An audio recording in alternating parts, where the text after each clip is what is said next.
रस्त्यावर अनेक भटके प्राणी फिरत असतात. कुत्रे, गायी, म्हशी, बैल असे वेगवेगळे प्राणी रस्त्यावर दिसतात. कधीकधी हे प्राणी येणाऱ्या जाणाऱ्या लोकांवर हल्ला करतानाही आपल्याला दिसतात. त्यामुळे भटक्या प्राण्यांविषयी लोकांच्या मनात दहशत निर्माण झाली आहे. कधीकधी पाळीव प्राणीही संतापाच्या भरात हल्ला करताना आपल्याला दिसून येतात. नुकताच एक संतापलेला बैलाचा व्हिडिओ समोर आलाय. दरम्यान बैलाच्या हल्ल्यापासून वाचण्यासाठी या तरुणानं ज्या पद्धतीने प्रयत्न केले आहे ते पाहून कोणाचाही थरकाप उडेल.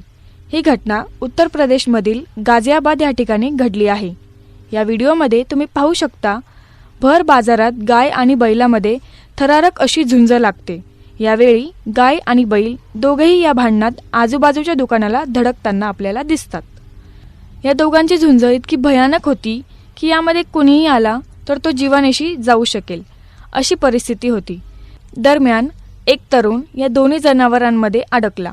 गाई आणि बैलामध्ये झालेली भयंकर लढाई पाहून हा तरुण स्वतःचं दुकान बंद करायला गेला आणि तेवढ्यात गाय आणि बैल झुंजता झुंजता त्या तरुणावर जाऊन पडले. त्यामुळे हा तरुण अक्षरशः उडून पडल्याचं आपल्याला दिसत आहे.